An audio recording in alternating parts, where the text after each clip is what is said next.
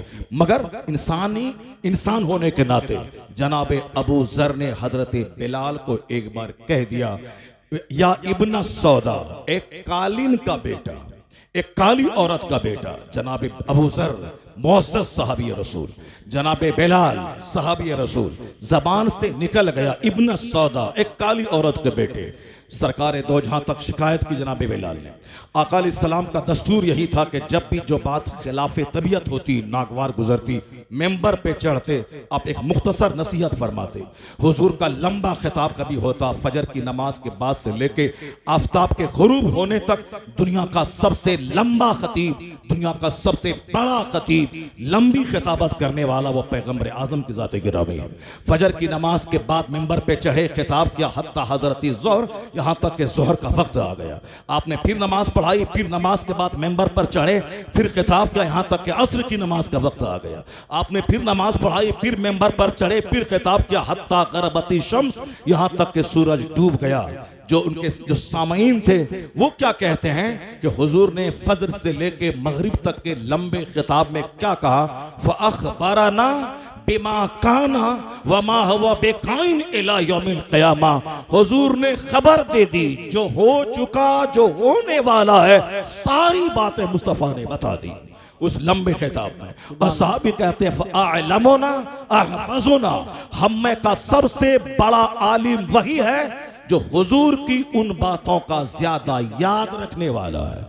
वह सबसे बड़ा आलिम है जिसने सरकार लंबा खिताब, और कभी मुख्तसर खिताब ये होता हुजूर का, एक जुमला कहते और मेंबर से नीचे उतर आते। जनाब बिलाल ने शिकायत की, हुजूर ने सिर्फ इतना कहा, अफीकुमुल जाहिलियत इलल आन, क्या तुम में अब तक जाहिलियत बाकी है? यानी दौरे जाहिलियत की बातें अब तक बाकी है। इतना कहना था कि जनाब अबू जर जमीन पर लेट गए और कहा, तुम या बिलाल, ए बिलाल खड़े हो जाओ और अपने पांव से मेरे चेहरे को रौंद डालो कि मैंने ऐसा जुमला क्यों निकाला। अल्लाह सबद, क्या कहा? बिलाल खड़े हो जाओ और तुम अपने पांव से मेरे चेहरे को रौंद डालो, क्यों इस तरह का जुमला मैंने निकाला। यह है एहसास, यह है फीलिंग, यह है गैरत। हुजूर ने गैरत को झंझोड़ा, आंखें नम हो गई, जमीन पे बिछ गए। मोमिन को नसीहत फायदा देती है, चाहे वो शेखुल हदीस क्यों ना हो, चाहे वो जितने बड़े आलिम क्यों ना हो। फौक कुल्ले ज़ी इल्मिन अलीम, हर इल्म वाले के ऊपर में इल्म वाला है। नसीहत मोमिन को फायदा देती है, सुनने से ज्यादा, बोलने से ज्यादा सुनना फायदा देता है। सरकार दो जहां ने अब्दुल्ला इब्न मसूद से कहा कि कुरान पढ़ो। कहा सरकार कुरान तो आप पे नाजिल होता है और मुझसे आप सुनना चाहते हैं। हुजूर कहते हैं हाँ हाँ मैं तुमसे सुनना चाहता हूँ। अब्दुल्ला इब्न मसूद कुरान पढ़ने लगे, आका अलैहिस्सलाम सुनने लगे। कौन सुन रहे हैं? जिन पर कुरान नाजिल हुआ है। और कुरान कौन पढ़ रहे हैं? जिसने हुजूर से सुना है, वह कुरान पढ़ रहे हैं, सरकार सुन रहे हैं। कुछ देर के बाद जब तिलावत उनकी आगे बढ़ी तो सरकार ने उनकी तरफ इशारा करते हुए कहा चुप हो जाओ। वजीना बिका अला हाउलाए शहीदा। जब इस आयत पर अब्दुल्ला इब्न मसूद पहुंचे तो कहा हुजूर ने कि रुक जाओ। जब वह रुके और आंख खुली तो देखा कि हुजूर की आंखों से आंसू के कतरे रवां हैं।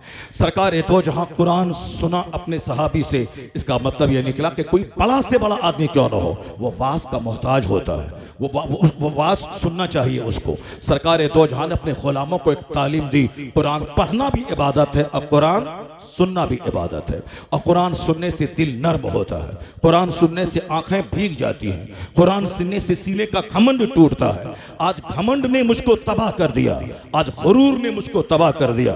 आज घमंड ही है जो मेरे जलसों को उजाड़ दिया, आज गुरूर ही है जो उलमा को तन्हा छोड़ दिया गया, आज गुरूर ही है जो मस्जिदों के इमाम को 5000 कमाने वाला बेकस और बेचारा समझ लिया गया। आज घमंड ही है जो किसी के दरवाजे पे कोई नहीं जाता। किसी को बिरादरी का घमंड है, किसी को शेख होने का घमंड है, किसी को पैठान होने का घमंड है, किसी को मालदार होने का घमंड है, किसी को गुजराती होने का घमंड है, किसी को बंगाली होने का गुरूर है। यानी जबान के नाम पे घमंड, दौलत के नाम पे घमंड, मुल्क के नाम पे घमंड, स्टेट के नाम पे घमंड, इलाके के नाम पे घमंड, नदी के इस पार नदी के उस पार के नाम पे घमंड। यानी घमंड ने आज दूरियां बढ़ा दी, गुरूर ने समाज से मोहब्बत को छीन लिया और इसको तोड़ने का कोई तरीका नहीं है। एक ही तरीका है सरकार की इस हदीस पर अमल कि ला फदला ले अरबिय्यिन अला अजमी, किसी अरबी को अजमी पर, कहां अरब कहां अजम, क्या हैसियत है गुजरात की, क्या हैसियत है महाराष्ट्र की, क्या वैल्यू है किसी दिल्ली और किसी राजस्थान की, कोई हैसियत नहीं है, हैसियत किसी की नहीं। कहां अरब कहां अजम, हुजूर ने कहा किसी अरबी को अजमी पर कोई फौकियत नहीं। अब फौकियत मिलेगी किरदार को, ईमान की पुख्तगी को, अमल की दुरुस्तगी को। यही वजह है कि अरब में पैदा होने वाला कोई बदअकीदा वो हमारी जूतों की ठोकरों में रहने के काबिल है, और हिंदुस्तान के बंगाल के देहात में रहने वाला आशिक रसूल आलिम दीन अगर है, वह मिंबर पे चढ़ता है, अमामा बांध के खिताब करता है, हाथ में असा लेता है, मैं उसे नाइबे पैगंबर कहता हूं, मैं उसे नाइबे रसूल कहता हूं। अरब में पैदा होने वाला बदअकीदा पाँव में भी इज्जत नहीं पा सका, हिंदुस्तान के देहात में पैदा होने वाला आलिम दीन वह मेरा रहबर बन गया। कौन है जो इस हिंदुस्तान के देहाती को इज्जत के मेंबर पे चढ़ाया, कौन है जिसे नाइबे पैगंबर बनाया? ये मुस्तफा की ज़ाते गरामी है। अरबो अजम की दीवार तोड़कर इल्म और तकवा को इज्जत का जरिया बनाया।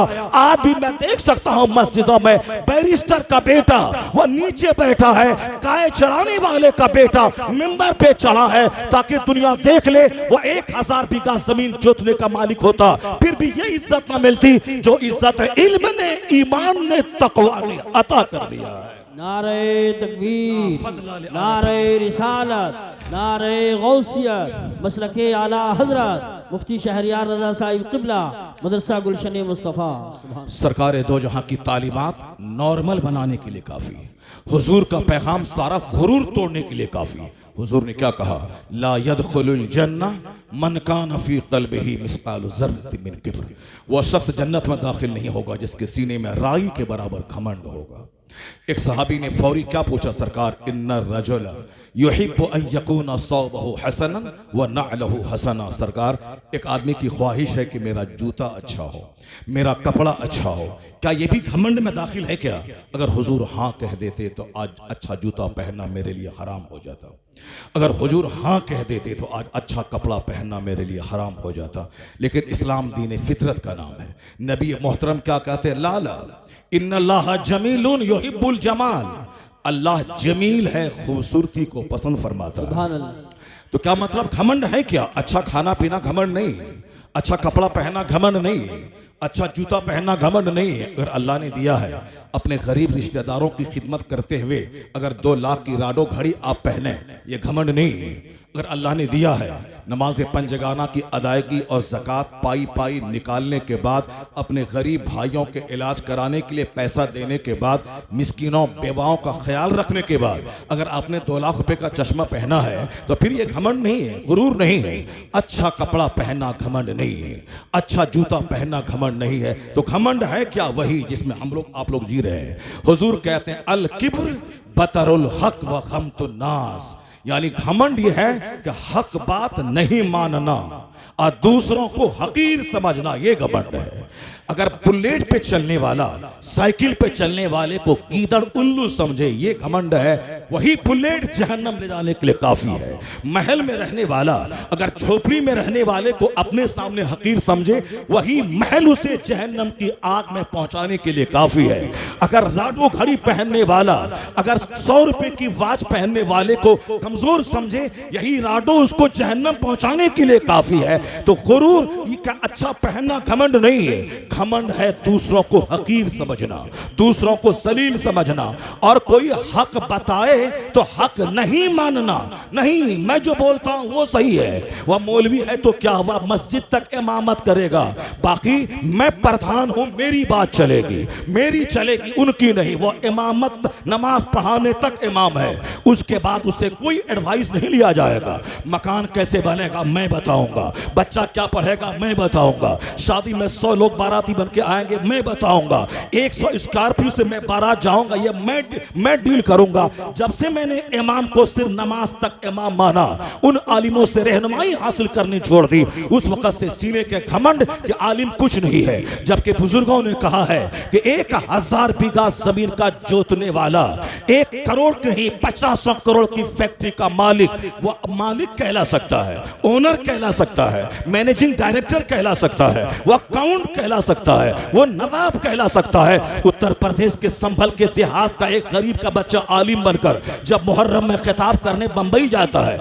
वहां का अरबपति अपने मकान में बिठाकर एयरपोर्ट से हाथ में सूटकेस उठाकर अपनी 50 करोड़ की कार पे बिठा के जब घर में लाता है, कहता मुझे बहस नहीं कि तेरे घर पे छप्पर पे घास है या नहीं, तुम्हारा बाप मजदूर है, मैंने तुझको जो सम्मान दिया है वह सम्मान के पीछे सिर्फ एक फिक्र मेरी काम कर रही है कि मैं अरबपति हूं, मैं बिजनेसमैन हूं, मैं कैपिटलिस्ट हूं, मैं धनवान हूं, मैं मालदार हूं, ये सब मैं हो सकता हूं, मगर नाइबे रसूल तो तू ही हो सकता है, नाइबे पैगंबर तो तू ही हो सकता है। मैंने जो तुझको सम्मान दिया है दौलत देखकर नहीं, मकान देखकर नहीं, सिर्फ यह देखकर कि तू नाइबे पैगंबर है, नबी की बात बोलने आया है, मेरे से बढ़कर तू काबिल एहतराम है। सुभान अल्लाह, नारे तकबीर, काबिल एहतराम है, काबिल एहतराम है।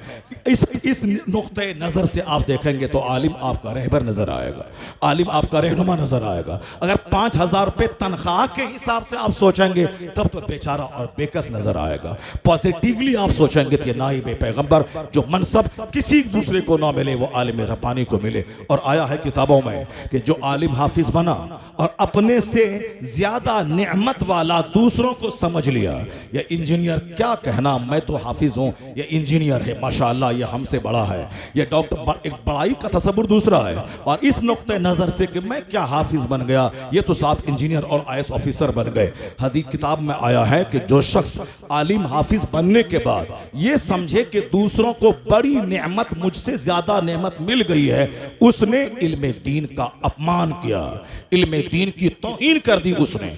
जबकि सबसे बड़ी चीज है कुरान का इल्म, सबसे बड़ी दौलत है हदीस का इल्म, उसके बावजूद ये समझ ले कि दूसरों को बड़ी नेमत दी गई, उसने इल्म दीन की तौहीन की। और ना अहल को इल्म सिखाना ऐसा है जैसे खिंजीर की गर्दन में हीरे और जवाहिरात का हार डाल देना है। अहल जिसको कुरान हदीस का इल्म मिला, पॉजिटिवली आप सोचेंगे तो दुनिया की सबसे बड़ी दौलत अल्लाह ने इसको अता फरमा दी। इस नुक्ते नजर से आप सोचेंगे तो आपको लगेगा कि घमंड और गुरूर ने मुझको तबाह बर्बाद करके रख दिया।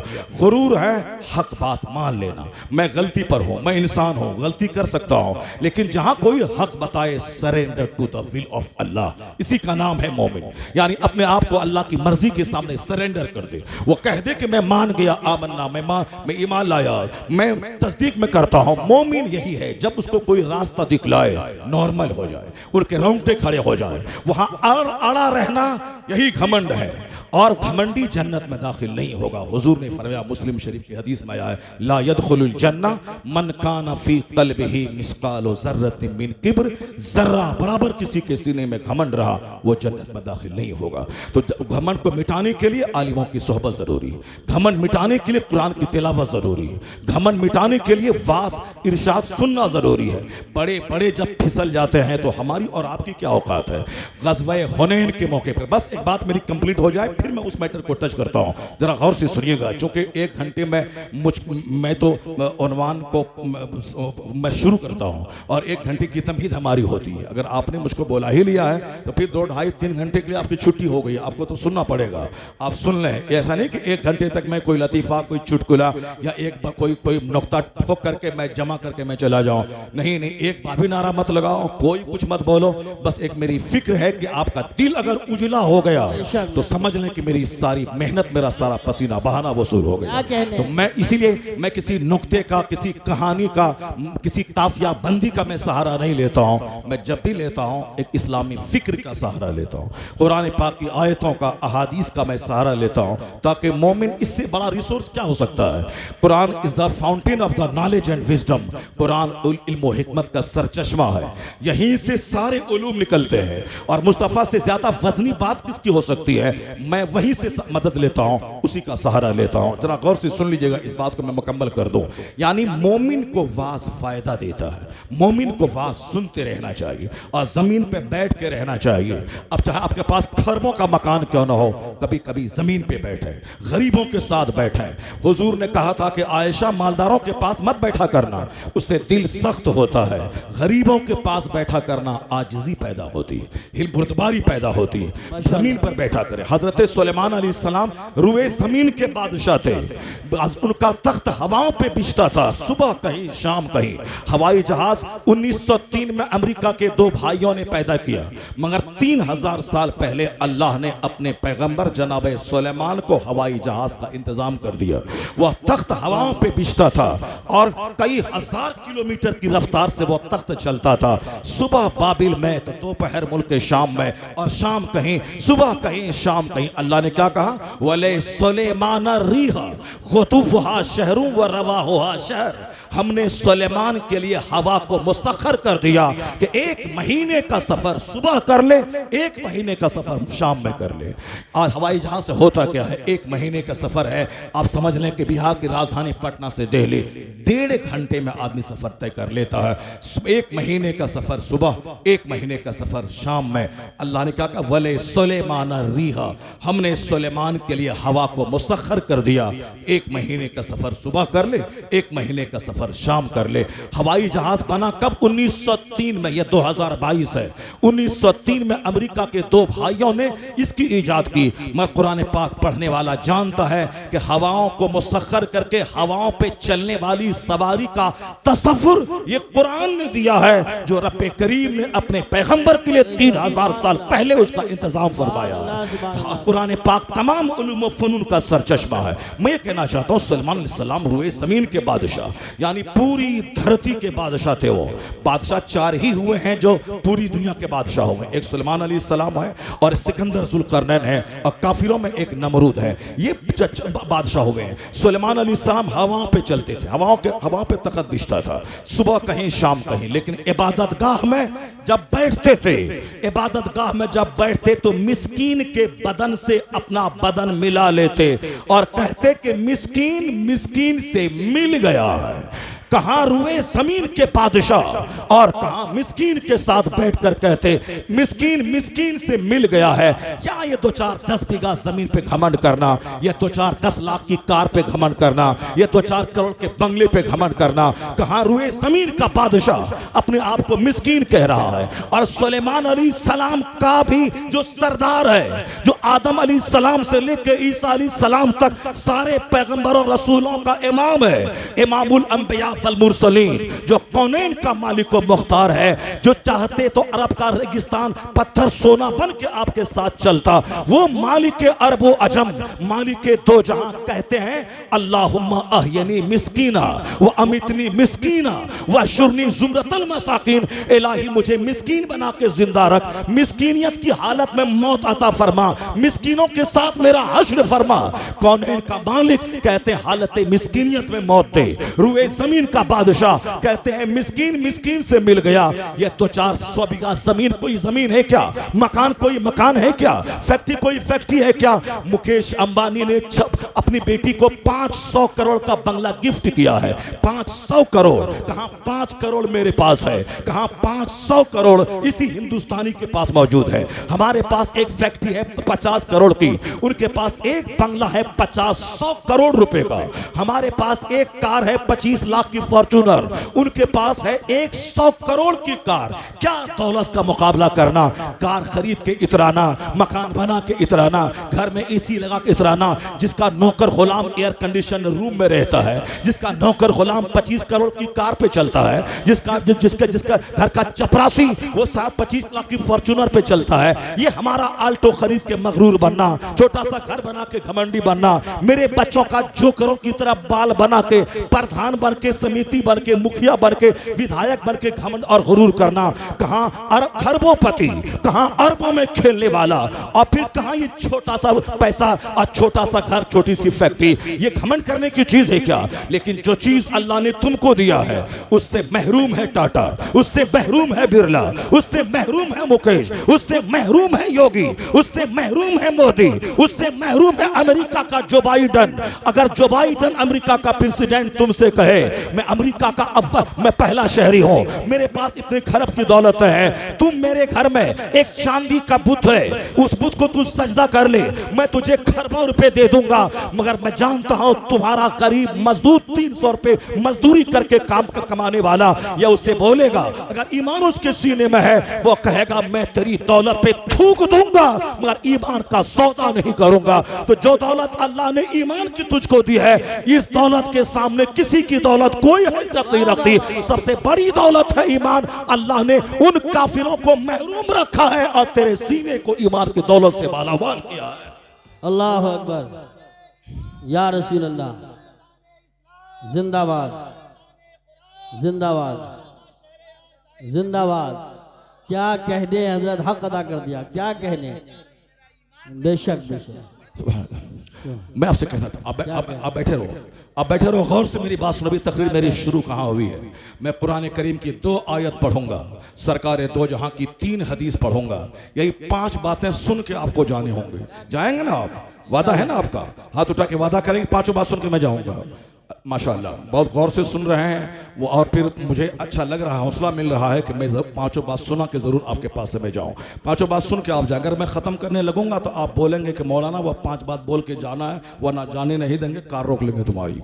5 बात सुन के आपको जाना है। कल मैं सुनाता रहा, जो 2 बात करनी थी वो नहीं कर पाई, वह 2 बात भी आज करनी है, और फिर यहाँ अलग से 3 बात और करनी है। 5 बात सुन के आप जाएंगे, और फिर इंशाअल्लाह करीब मैंने जो बातें आप तक कह दी, आप ये समझ लें कि खरबों की एक बात मैंने कह दी। आज आप मरने जीने की बात क्यों करता है? यहाँ करो, वो करो, ऐसे करो, कल क्या होगा, वो होगा, कुछ नहीं सोचता है मोमिन। मरना तो है ही, चाहे 100 साल के बाद मरें, चाहे कल मर जाएं, मरना तो है ही। कौन दुनिया में रहने आया है? 100 साल पहले जो हिंदुस्तान में था, एक बच्चा तलाश करें, मिलेगा? कोई नहीं मिलेगा। यह भी फैक्ट है कि जो आज है 100 साल के बाद इसमें कोई नहीं रहेगा। तो 100 साल पहले भी इस्लाम था, 100 साल के बाद भी इस्लाम रहेगा। हम लोग नहीं रहेंगे, इस्लाम रहेगा। इसलिए क्यों टेंशन मोल लेता है? हम तो जर्रा बराबर भी नहीं मेरे दिल पे कोई बोझ होता कि कोई यादव जी आ जाए, कोई पंडित जी आ जाए, हमको उससे क्या मतलब है। ये हिंदुस्तान ही नहीं, मेरी नजर तो दुनिया पे है और दुनिया के खालिक पर है। हुकूमत देना रब का काम, हुकूमत छीनना रब का काम। मेरा काम इबादत करना है। मैं नमाज पढ़ूं, मैं रोजा रखूं, मैं हज करूं, मैं ज़कात दूं, सुन्नत पे अमल करूं, आलिम का एहतराम करूं, माँ बाप की खिदमत करूं। अगर कल मौत आ जाए तो फिर कब्र में सरकार की जियारत करके शाद काम हो जाऊं। बाकी हिंदुस्तान में हाकिम कौन बनेगा रब जाने, किसकी सल्तनत छीनेगी रब जाने। तो हुकूमत देना रब का काम, छीनना रब का काम। तो रब अपना काम करे, बंदा को अपना काम करना चाहिए। बंदा को ज्यादा सोचना नहीं चाहिए। जब 100 साल पहले जो था आज नहीं है, आज जो है 100 साल के बाद नहीं रहेगा, तो फिर क्यों टेंशन मोल लेने का ज्यादा।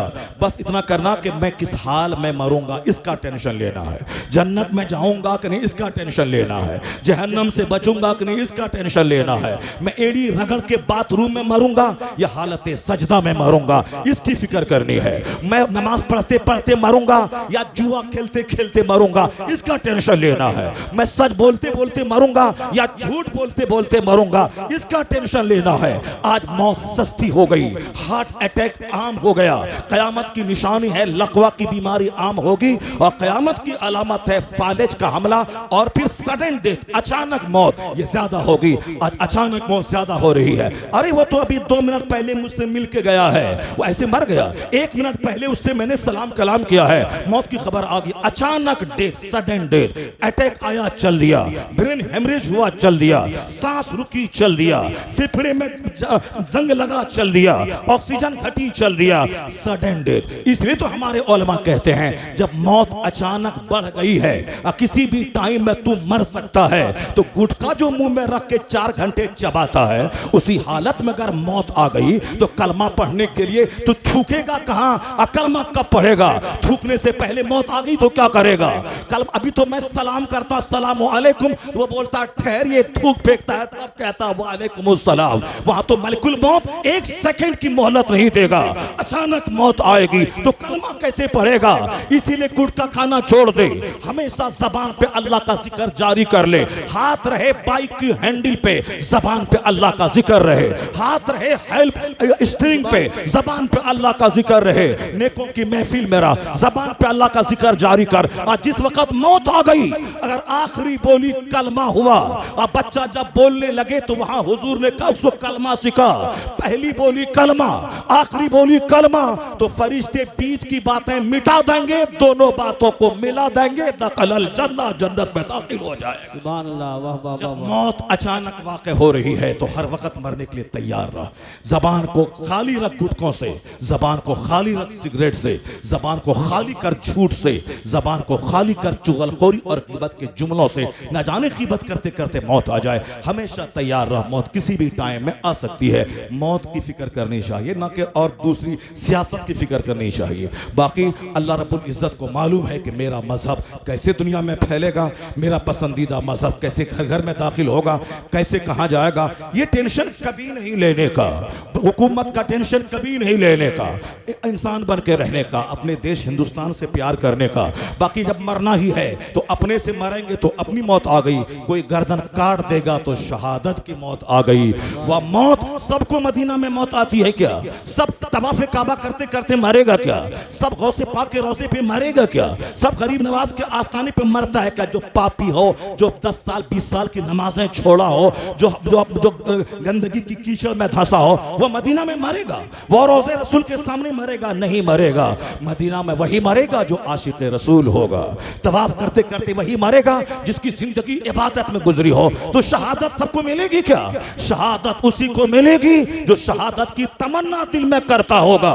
50 करोड़ गुनाह क्यों न रहे, गर्दन कटी, एक जंप में जन्नत पहुंच जाओ। शहादत सारी खताओं को मिटा देती है। डरता क्यों है? इंतजार कर उस दिन का कि कोई जालिम गर्दन काटे, ताकि जो काम 100 साल के सजदे से नहीं हो सकता है, वह काम 1 मिनट की गर्दन कटने से हो जाए। नारे तकबीर, नारे रिसालत, नारे गौसियत। जिस दिन से तुम बुज़दिल हो गए, उस दिन से तुमको मौत की याद डराने लगी। जब से बुज़दिल हो गए, बच्चे की मोहब्बत डराने लगी। जब से बुज़दिल हो गए, जहाद और शहादत का जज्बा छोड़ दिया, तब से सांप भी खड़खड़ाता है तो डर लगता है। अभी नहीं मरे, बच्चा छोटा है, अभी नहीं मरे, बच्ची छोटी है, शादी दिला के तब मरे, बेटा इंजीनियर बन जाए तब मरे, और घर मकान बना ले तब मरे। 4 बेटा है, चारों को 4 जगह मकान बना के दे दें तब मरे, 4 दुकान दे दें तब मरे। जो इतना दिल मकान में लटका के रखा है, दुकान में लटका के रखा है, बाल बच्चों में लटका के रखा है, मरना नहीं चाहता है, मरने से डर लगता है, तब ना उसको वो लोग डराता है कि मार देंगे, काट देंगे, भगा देंगे। और जो जिहाद के लिए तैयार रहे, शहादत के लिए तैयार रहे, तो फिर क्या होगा? ये जज्बे शहादत उनके हजारों हथियार पे गालिब आ जाएगा। सर पे कफन बांध तो ले, फिर कभी शिकवा ना करेगा कि कल क्या होगा। यही बोलेगा हालात चाहे जो भी हो, बच गए तो गाजी, मर गए तो शहीद। मौत से जब तक तू डरेगा, तो जो जिंदगी भर नापाक रहता है वह तुमको डराएगा। जो जिंदगी भर नापाक रहा, पाक रहने का सलीका नहीं है, वो आज पाकों को मिटाने की बात कर रहा है। कुछ नहीं होगा, मरना तो है ही, आज ही मौत आ जाए, अच्छी मौत आए, शहादत की मौत आए। जब डर से डरने लगोगे तो वो और खूब डराएगा। डरो मत। हुजूर ने कहा था वइज़ा अस्बहता फला तंतज़िरिल मसा, जब सुबह हो तो शाम का इंतजार मत करना। हुजूर ने कहा था वइज़ा अमसैता फला तंतज़िरिस सबह, जब शाम करो सुबह का इंतजार मत करना। हुजूर ने कहा था वउद नफ्सका मिन अहलिल क़ुबूर, अपने आप को मुर्दों में शुमार कर ले, कि जान ले कि तू मर गया। जब हम समझ लेंगे कि मैं मर गया, आज नामो नमूद और रियाकारी के लिए आदमी क्या नहीं करता है, सिर्फ दिखावा, इंटीरियर डेकोरेशन, आउटर डेकोरेशन, पोटी को, मकान के फ्रंट की चेंजिंग, शादी ब्याह में फजूलियात का माहिर बनना, पैसे फालतू बहाना, खाने का मुकाबला, गाड़ी का मुकाबला, कपड़े का मुकाबला, सामान का मुकाबला, ये नुमाइश नहीं तो क्या है, ये दिखावा नहीं तो क्या है। जब तू समझ लेगा कि मैं मर गया, इन खतरनाक गुनाह कबीरा से तो बच जाएगा। जब मुर्दों में शुमार कर लेगा, नामो नमूद की ख्वाहिश ना होगी, नामो नमूद की ख्वाहिश। एक बहुत बड़े अंग्रेज के स्कॉलर ने कहा था, सिर्फ नामो नमूद और दिखावा ये दुनिया से अगर खत्म हो जाए तो दुनिया से जुल्म मिट जाएगा, दुनिया सुकून की जन्नत में तब्दील हो जाएगी। आज वही दिखावा, नुमाइश है जो दुनिया को तबाह करके रखा है, दौलतों की हवस सीने में डाल दिया है, नामो नमूद। और हुजूर ने क्या कहा, अपने आप को मुर्दों में शुमार कर ले। सुबह करो तो शाम का इंतजार मत करना, शाम करो तो सुबह का इंतजार मत करना। हुजूर ने कहा था अपने आप को मुर्दों में शुमार कर ले। और दूसरी हदीस में क्या कहा था, मूतु क़ब्ल अन तमूतु, मरने से पहले ही मर जाओ, यानी मौत आने से पहले ख्वाहिशात को मार ले, अपने नफ्स को मार ले, अपने गुस्से को मार ले, अपने घमंड को मार ले, नामो नमूद की ख्वाहिश को मार ले। आज इसी ख्वाहिशात ने खानकाहों में आग लगा दी, इसी नामो नमूद की ख्वाहिश ने अपनी दुनिया बनाना, अपनी शोहरत, अपनी नुमाइश, इसी ने खानकाहों में आग लगा दी, इसी ने समाज में आग लगा दी, इसी ने समाज से मोहब्बत को छीन लिया। मैंने कहा था बरेली शरीफ में आज से 3 साल पहले, आज जो केस का कोर्ट में केस का फाइल लेके दोनों भाई दौड़ रहा है, मेरा बाप शेख आजम था और दोनों भाई कोर्ट में दौड़ रहा है कि मैं बनूं मुतवल्ली, मैं बनूं गद्दी नशी, मैं बनूं गद्दी नशी। ये क्यों हो रहा है? इसीलिए कि बाप का 1 लाख मुरीद है, अगर मैं गद्दी नशी बन गया, 1 लाख मुरीद 1 ही रुपया अगर हर महीने दिया तो 1 लाख रुपया हर महीना मुफ्त में आ जाएगा, फ्री में आ जाएगा, आराम से खाएंगे, आराम से बैठेंगे, एसी की कार, एसी का मकान, एसी का बंगला। और ना 10 साल ना हाफिज बनना पड़ा, ना 20 साल मेहनत करके आलिम बनना पड़ा। हदीस रटने में, हदीस रटना और रट के सुनाना मेहनत लगती है, कुरान रटना, रट के मेहराब में सुनाना मेहनत लगती है। ऐसा नहीं कि जो हमने रट लिया हम सुना दिए, नहीं, सुनाने के लिए बहुत प्रैक्टिस और मशक की जरूरत पड़ती है। वो हाफिज जी पूरा कुरान याद कर लिए हैं, उनको बोलिए कि आज साहब ईशा की नमाज में आप सूरह मुल्क पढ़िए, नहीं पढ़ पाएगा, चूंकि सूरह मुल्क तरतील से सुनाने के लिए मशक चाहिए। वो तो हदर में याद कर लिया है, वो तरावी सुना देगा एक लहजे में, लेकिन तरतील से नहीं पढ़ पाएगा। सुनाने के लिए मशक चाहिए, याद करना फिर सुनाना, कुरान याद करना फिर मेहराब में खड़ा होकर सुनाना, इसके लिए प्रैक्टिस की जरूरत है, मेहनत होती है। आलिम मेहनत करे, हाफिज मेहनत करे। अब मेरा बाप पीर था, मैं उनका गद्दी नशी बन गया, ना हाफिज, ना आलिम, ना तकरीर, ना खिताब, ना वाज, ना नसीहत, ना हदीस, ना कुरान, कुछ नहीं, बस हाथ उठा दिया और 1 लाख रुपए जेब में लिया, चल दिया आराम से। Air condition car, air condition महल, मकान। अब वहां तो लड़ाई करेगा ही, डीएम बनने के लिए 18 घंटे पढ़ना पड़ता है, और ये एसी के घर में कार में रहने के लिए सिर्फ इतना ही करना कि केस लड़ना है, अब कोर्ट का जजमेंट मिल गया कि तुम बड़ा लड़का है, तू गद्दी नशी बनेगा, अब फिर तो हो गया वारे नियारे। हजारों डीएम क्या कमाएगा जो पीर साहब कमाएगा, साहब कोई मंत्री क्या कमाएगा जो पीर साहब कमाएगा। मैंने कहा खानकाहों में इसीलिए आग लगी है, वहां माल चाहिए। अगर गद्दी नशी जो पीर इंतकाल किया, वह पीर ये शर्त रख दे कि मेरा सज्जादा नशी वो होगा जो रोजाना 200 रकअत नमाज़े नफल पढ़ेगा, मेरा गद्दी नशी वो होगा जो हर महीने में 10 रोजे नफल के रखेगा, मेरा गद्दी नशी वो होगा जो हर 3 दिन में 1 खत्म कुरान करेगा, मेरा गद्दी नशी वह होगा जो फजर से लेके इचास तक में 1000 दुरूद शरीफ पढ़ेगा, मेरा गद्दी नशी वह होगा जो असर से मगरिब के बीच में 3000 दुरूद पढ़ेगा, मेरा गद्दी नशी नशी वह होगा जो ईशा की नमाज के बाद सूरह मुल्क, सूरह दुखान, सूरह मुज़म्मिल और सूरह यासीन पढ़ने के बाद 1000 बार दरूद पढ़ते पढ़ते सो जाएगा। फिर तहज्जुद के टाइम में उठेगा और फिर तहज्जुद पढ़ने के बाद 1000 बार इस्तिग़फार करेगा।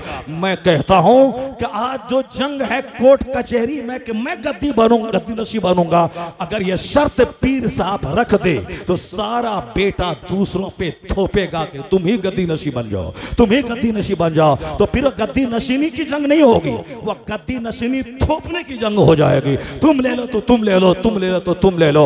हाँ, हमने उस वकार की गद्दी को भी पैसे की गद्दी बना दिया है। इसे न मेहनत है, न मुशक्कत है, न खिताब है, न दर्स व तदरीस है। ऐसा खूब मारे मारे आराम से खा पी रहे हैं। मुफ्त का पैसा जहां आएगा वहां जंग ना होगी तो क्या होगा? मुफ्त का पैसा जहां आएगा वहां बच्चे उसके आवारा ना होंगे तो क्या होगा? जब मुफ्त का पैसा आएगा वहां वो 100 पुड़िया गुटखा करना खाएगा तो क्या होगा? और उनका मुरीद दलाल वो करामत बयान करेगा, मेरा मुर्शिद वो है जो दिन में 100 रजनीगंधा का पुड़िया खाता है, 100 शुद्ध प्लस का पुड़िया खाता है। मेरा पीर क्या कमाल गजब का पीर है जो 100 डब्बा सिगरेट का दिन भर में उड़ा देता है। मैं कहता हूं हाँ हाँ, तेरे पीर की करामत है, जब भी देखा सिगरेट पीता देखा, जब भी देखा गुटखा खाता देखा। एक पीर मेरा भी था जो पीर को आज से 2 साल पहले जब भी देखा तिलावत करता देखा, जब भी देखा जिक्र अज़कार करता देखा, जब भी देखा फतवा का जवाब लिखता देखा, जब भी देखा दरसे बुखारी देता देखा, जब भी देखा मुरीदों को इरशाद करता देखा, जब भी देखा उलमा के मसाइल का जवाब देता देखा, जब भी देखा जिक्र अज़कार करता देखा। कौन था वो जो जुनैद बगदादी की याद ताज़ा कर गया? कौन था वो जो गौसे आज़म की याद ताज़ा कर गया? कौन था वो जो सरकार आला हजरत की याद ताज़ा कर गया? कौन था वो जो मुफ्ती आज़म हिंद के तकवे की याद ताज़ा कर गया? वो वही था जिसे दुनिया अल्लामा अख्तर रज़ा खां अज़हरी ताजुल शरिया के नाम से याद। नारे तकबीर, नारे रिसालत, नारे गौसियत, पीर हो तो ऐसा, पीर हो तो ऐसा, जब भी देखा जिक्र करता देखा, जब भी देखा नफल पढ़ता देखा, जब भी देखा अल्लाह अल्लाह करता देखा। इसीलिए कहा गया है कि अल्लाह का वली वो है जिसे देखो तो खुदा याद आ जाए। सुभान अल्लाह, इसे देखो तो खुदा याद आ जाए। मैं कहना चाहता हूँ कि घमंड और गुरूर को मिटाने के लिए नेकों की सोहबत में रहिए, नेकों का चर्चा सुनिए, वाज सुनिए। बस मैं अपनी तमहीद मुकम्मल करूँ फिर मैं आपको लेके थाईलैंड चलता हूँ। वहाँ की राजधानी का, वहाँ के सबसे बड़ी यूनिवर्सिटी का एक बहुत प्रोफेसर, आखिर वो क्या पढ़ा, क्या लिखा, क्या सोचा? वह थाईलैंड का प्रोफेसर जो कलमा पढ़ के मोमिन बना। जरा गौर से सुन के आप जाइएगा, एक काफिर कैसे कलमा पढ़ के मोमिन बना। क्योंकि हमको डर सता रहा है कि कल मुसलमानों की तादाद घट न जाए, कल मुझको डर सता रहा है कि हमारे बच्चे कल क्रिश्चियनों की झोली में न चले जाएं, हमें डर सता रहा है कि मेरे बच्चों का हौसला कहीं मजरू न हो जाए, मेरे बच्चों की सोच कहीं गैर इस्लामी एंटी इस्लामिक न हो जाए। इसी वजह से हम फिक्रमंद है, हमारे उलमा फिक्रमंद है। तो जरा मैं उस तशवीश का इजाला कर दूं, उस डाउट्स को मैं दूर कर दूं कि लुच्चे लफंगे वो अपना काम कर रहे हैं। चूंकि हर आदमी आसान काम करना चाहता है। जब मेरा पीर साहब आसान काम करना चाहता है, जब बोलता है हजरत क्या करें, कोई दवाई हो कि ताकि रोटी पच जाए, मैं कहता हूं कौन सी दवाई? डॉक्टर साहब कोई दवाई हो तो रोटी पच जाए। आप रोटी खाइएगा सो जाइएगा, रोटी खाइएगा सोइएगा, तब तो रोटी कैसे पचेगी? वो तो तुम तो कोठी ऊंची हो जाएगी, कोठी को लेके चलना पड़ेगा।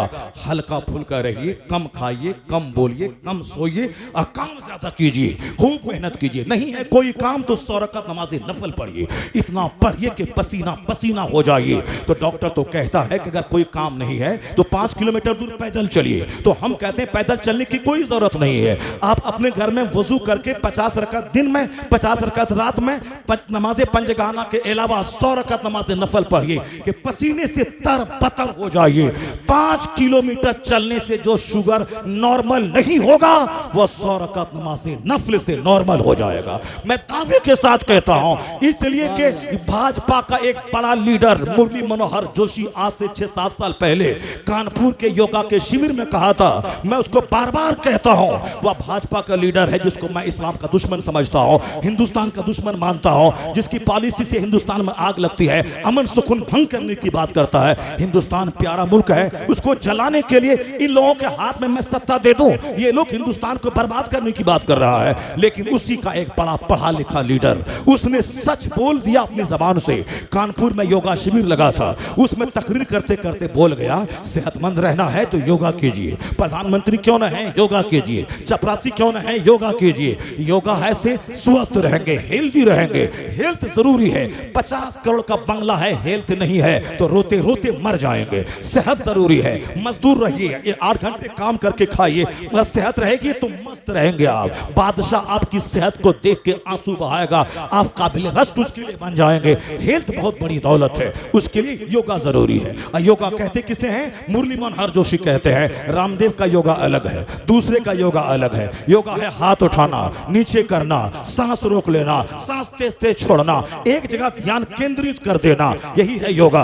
अब योगा लोग कर रहे हैं सेहतमंद बनने के लिए। मुरली मनोहर जोशी ने कहा था, मैं कहता हूं योगा का जितना तरीका है वह सब तरीका एक तरफ। इस्लाम के पैगंबर ने जो नमाज का तरीका बताया है, खड़ा रहना है, कुछ देर रुकू में जाना है, फिर खड़ा होना है, फिर सजदे में जाना है, बैठ जाना है, फिर सजदे में जाना है, फिर खड़ा होना है। और जब खड़ा हो तो ध्यान केंद्रित करना है सजदे की जगह पे। जब रुकू में जाए पांव पे ध्यान केंद्रित करना है। जब बैठे कादा में तो ध्यान गोद पे केंद्रित करना है। सजदे में नाक पे ध्यान केंद्रित करना है। सलाम में कंधे पे ध्यान केंद्रित करना है। खड़ा रहना है तो ध्यान अपने रब की तरफ लगाना है। कुछ पढ़ना है, रुकू में कुछ पढ़ना है, ये खड़ा रहना, ये रुकू में जाना, फिर खड़ा होना, फिर सजदे में जाना, फिर बैठ जाना, फिर सजदे में जाना, कुछ पढ़ना, ध्यान लगाना।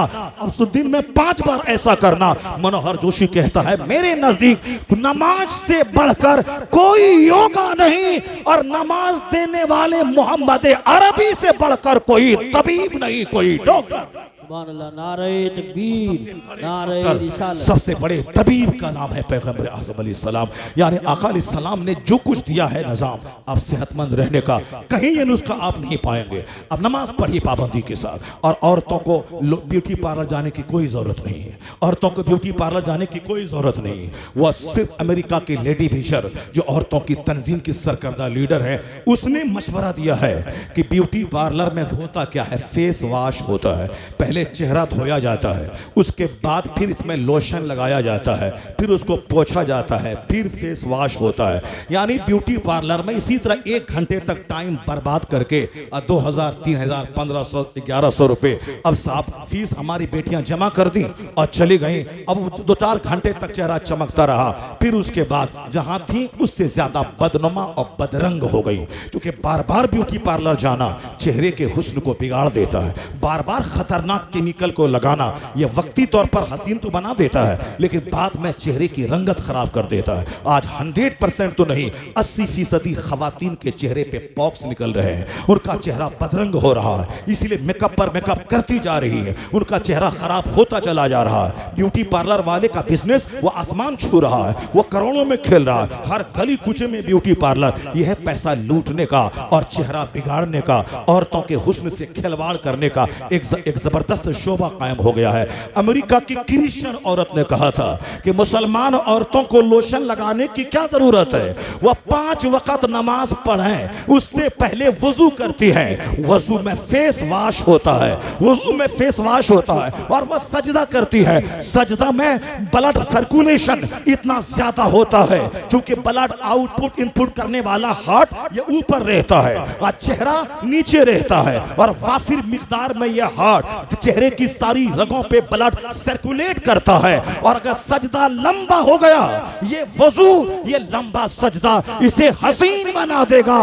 करोड़ों रुपए की फेयर एंड लवली जो काम ना कर सके, वो एक वजू का फेस वॉश और एक लंबा सजदा कर देगा। मजहब अल्लाह जमील है, जमाल को पसंद करता है। सरकार दो जहां सबसे ज्यादा नफीस है, नफासत को नफा सरकार को पसंद है। इसीलिए इस्लाम में है फेस वॉश, इस्लाम में है हैंड वॉश, इस्लाम में है लेग वॉश, इस्लाम में है सर का मसह, इस्लाम में है गर्दन को टच करना भीगे हुए हाथ से। इस्लाम में ये वजू इतना जबरदस्त तो मेथड है कि आज तो मैं कहता हूं कि साइंस जवान हो गई है, अलग बात है, साइंस का खूब गलगला है दुनिया में, अलग बात बात है, लेकिन कोरोना ने सबको बेबस बना के रख दिया। आज 2 साल गुजर गए, छोटा सा कीड़ा अमेरिका के सारे साइंसदानों को उल्लू बना दिया।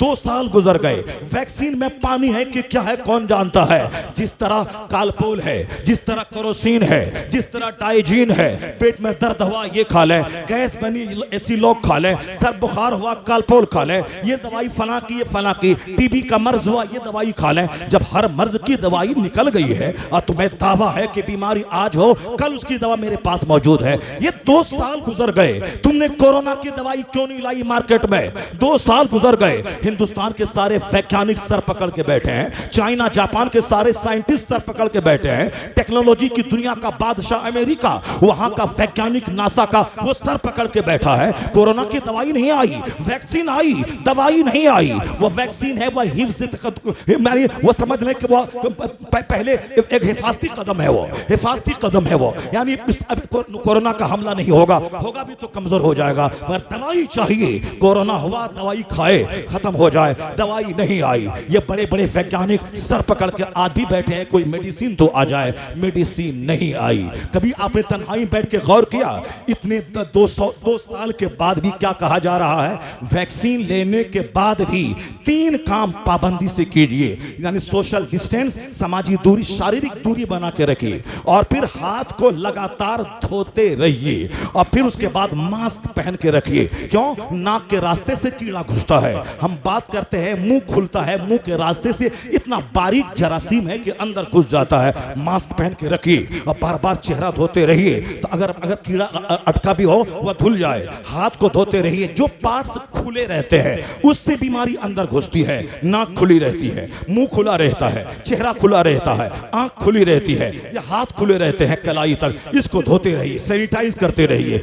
अमेरिका के वैज्ञानिक वही कहते हैं कि हाथ धोते रहिए, हिंदुस्तान का वैज्ञानिक बोलता है हाथ धोते रहिए, चाइना जापान जैसा तरक्की याफ्ता मुल्क बोलता है हाथ धोते रहिए। मेरा पड़ोसी एक राजपूत, उसने कहा था कि सब बोलता हाथ धोइए, हाथ धोइए, हाथ धोइए। ये तो मुसलमानों को इस्लाम ने रोजाना 5 टाइम नमाज पढ़ने से पहले हाथ धोने बोला है। वजू कीजिए, हाथ धोइए, नाक में पानी डालिए, आंख में पानी, चेहरा धोइए, नाक में पानी, मुंह में पानी, जो पार्ट से खुले हैं उसको वाश कीजिए। पांव जहां तक खुला रहता है उसको धोइए, हाथ जहां तक खुला रहता है उसको धोइए, चेहरा धोइए, आंख में पानी, नाक में पानी। उन्होंने कहा था जहां आज दुनिया के सारे वैज्ञानिकों की नजर गई है कि हाथ धोना इस जरासीम को खत्म कर देता है, वहां 1400 साल पहले मुअल्लिम कायनात ने वजू जैसा नुस्खा दिया है ताकि बीमारी से भी बचो और इस वजू से रूहानी ताकत भी मिले,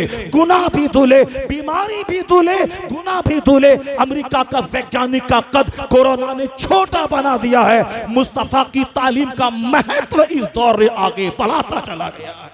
सुभान अल्लाह, सुभान अल्लाह। I cannot find any other man in history like Mohammad. मैं पूरे मानव इतिहास में मुस्तफ़ा का जवाब नहीं पाता हूँ। इसी तरह की बातें सुनते रहिए। सरकार दो जहां अलैहिस्सलाम की एक एक बात का जो महत्व है, पॉजिटिवली तन्हाई में बैठकर आप गौर करें तो आप दंग रह जाएंगे। ये कौन कह दिया कि इस्लाम खतरे में है? ये कौन कहा कि आने वाला वक्त हमारे हाथ से निकल गया है? नहीं नहीं, बल्कि अल्लाह का पसंदीदा मजहब खामोशी से अपना काम कर रहा है। दुनिया का सबसे क्रीम तबका होता है पढ़ा लिखा तबका। एक आलिम शैतान के मुकाबले में 1000 आबिद से ज्यादा वजनी होता है। फकीहुन वाहिदुन अशद्दु अला शैतान मिन अल्फ आबिद, यानी एक फकीह, एक आलिम 1000 आबिदों से ज्यादा भारी होता है। एक पढ़ा लिखा इंजीनियर, डॉक्टर वह करोड़ों जाहिलों से सुपीरियर होता है। जाहिल हलाठी लेके आएगा वो काम नहीं कर पाएगा जो काम एक मिनिस्टर का कलम कर जाएगा, जो काम एक कानून बनाने वाले का कलम कर जाएगा। इसलिए हमारे बच्चों का असेंबली में रहना भी जरूरी है ताकि वहां देखे कि कौन सा कानून बनता है, बिगड़ता है। मेरे बच्चों का पार्लियामेंट में रहना जरूरी है ताकि देखे कि मेरे खिलाफ कौन सा कानून बनता है, आवाज उठाए। असेंबली में रहना भी जरूरी है बहैसियत मुस्लिम। पार्लियामेंट में जाना जरूरी है बहैसियत मुस्लिम। प्रधान बनना जरूरी है बहैसियत मुस्लिम, न कि प्रधान बन करके अपने आप को उनके हवाले कर दे। एमएलए और एमपी बनने के बाद काफिरों से बदतर इसकी हरकत हो जाए। नहीं, जहां भी जाए बहैसियत मुस्लिम बनकर रहे। हैं, यानी मुस्लिम डीएम, मुस्लिम एसपी, मुस्लिम इंजीनियर। मुस्लिम इंजीनियर का मतलब इंसान इंजीनियर, मुस्लिम डॉक्टर का मतलब इंसान डॉक्टर। इस्लाम आदमियत का मजहब है, इस्लाम ह्यूमैनिटी का मजहब है, इस्लाम मानवता का मजहब है। इस्लाम शराब को हराम करार देता है, जुआ को हराम करार देता है, ठगने को हराम करार देता है, झूठ को हराम करार देता है, बेकसूर चूंटी को मारने को जुर्म करार देता है, पड़ोसी से गलत ताल्लुकात को जुर्म करार देता है, गिबत चुगलखोरी घमंड को इस्लाम जुर्म करार देता है। यानी जिससे ह्यूमन रिश्ता बिगड़े इस्लाम उसको मना करता है। और जो भी अच्छी क्वालिटी है, यानी डिसिप्लिन है, मोरालिटी है, कैरेक्टर है, मुस्कुरा के मिलना है, दूसरों से बातें करना है, दूसरों के गम में शरीक होना है, चाहे कोई नंगा भूखा किसी भी मजहब का मानने वाला हो, अगर वह भूखा है तो खिलाना है, नंगा है तो कपड़ा पहनाना है। रेलवे स्टेशन पे न पूछे कि तेरा मजहब क्या है, वहां जो भी नंगा मिले पहनाओ, जो भी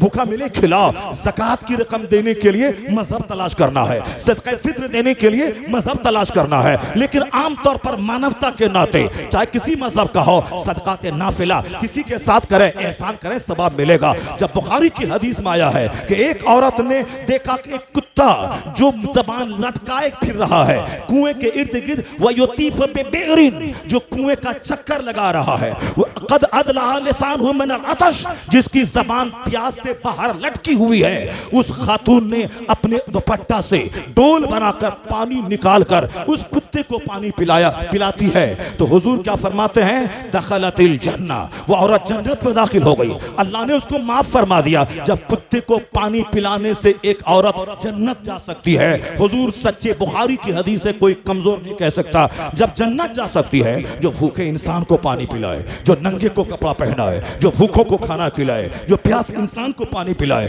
जो अशरफुल मखलूकात को पानी पिलाए, कितना अजर मिलेगा। मानवता की बात ये करता है, मानवता की बात इस्लाम ने किया है। जहां भी अच्छाइयां हैं, जिसकी जबान से निकले उसका रिश्ता इस्लाम से जुड़ा हुआ है, क्योंकि सबसे पहले जिसने मुअल्लिम अखलाक बनकर दुनिया को मोरालिटी का रास्ता दिखाया है वह पैगंबर आजम की जाते गिरामी है। ये और बात है कि मेरा बच्चा नहीं जानता, उसके इल्म की कमी है, मगर दूसरे लोग अच्छी तरह जानते हैं। अल्लाह का पसंदीदा मजहब मजहब इस्लाम है। लुच्चों लफंगों के बोलने से ये मजहब घटता नहीं, खामोश काम ये इस्लाम कर रहा है। किस तरह एक पढ़ा लिखा साइंटिस्ट हजारों पे भारी होता है, लाखों पे भारी होता है, क्योंकि एक साइंटिस्ट अगर कोई थ्योरी देता है तो उसके फॉलोवर लाखों हजारों की तादाद में होते हैं। वह पढ़े लिखे लोगों के दिल को अपील करता है, पढ़े लिखों के दिमाग को झंझोड़ता है।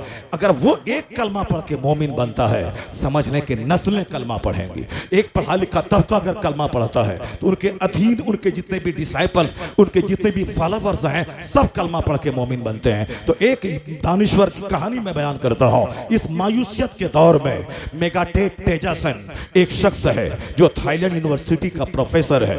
उन प्रोफेसर लोगों का मजाज ये होता है, साइंसदानों का, कि मैं वह काम करूं जो मुझसे पहले किसी ने नहीं किया है। मैं एक यूनिक चीज, एक अजूबा चीज, एक अनोखी चीज मैं दुनिया को दूं, यानी जिस डायरेक्शन में कोई काम नहीं किया है। जैसे मदरसा सब चलाते हैं, अब मैं भी एक मदरसा खोल के बैठ जाऊं, ये बहुत बड़ा काम नहीं होता है। मदरसा मजहबी जरूरत पूरी कर रहा है, अब मुझको स्कूल खोलना है, मुझको कॉलेज खोलना है, मुझको तहकीकाती इदारे खोलना है, मुझको गवर्नमेंट के जॉब में जाने के बाद हमको बहैसियत इमाम एक दाई बनकर इमामत करना है। यानी जिस तरह से इस्लाम का फायदा हो, नौजवानों की दिमाग साजी में कर सकाऊं। एक ही पैटर्न नहीं है इस्लाम की खिदमत का। जमात इस्लामी के आदमी अलीगढ़ में पढ़ते हैं, वह अपने हजारों फॉलोवर को तैयार कर लिया। आखिर वो कैसे काम करते हैं? लिटरेचर के जरिए वो काम करते हैं। उनका काम कैसे है? लिटरेचर के जरिए दिमाग साजी करना, स्कूल में पढ़ने वाले हर मुसलमान के बच्चों के साथ बातें करना, बातें करके उनको अपने मसलक की बातें बता देना। तो मेरा बच्चा सोचता है कि मेरा मौलवी आज तक कहता रहा फितरा लाओ, चंदा लाओ, ज़कात लाओ, खैरात लाओ, कभी नहीं बोला कि तेरा मसलक क्या है, तेरा मजहब क्या है, तुम ये नमाज क्यों नहीं पढ़ते हो, तुम हज के मसाइल जानते हो कि नहीं जानते हो। कभी जब भी आया मेरे घर पे फितरा, ज़कात, उश्र लेने, कभी दीन सिखाने नहीं आया। बहुत ताज्जुब व मना तौसीफ पीर साहब, अभी 1 महीना पहले मैं एक डॉक्टर के पास गया था, अपने शहर का बहुत बड़ा डॉक्टर है।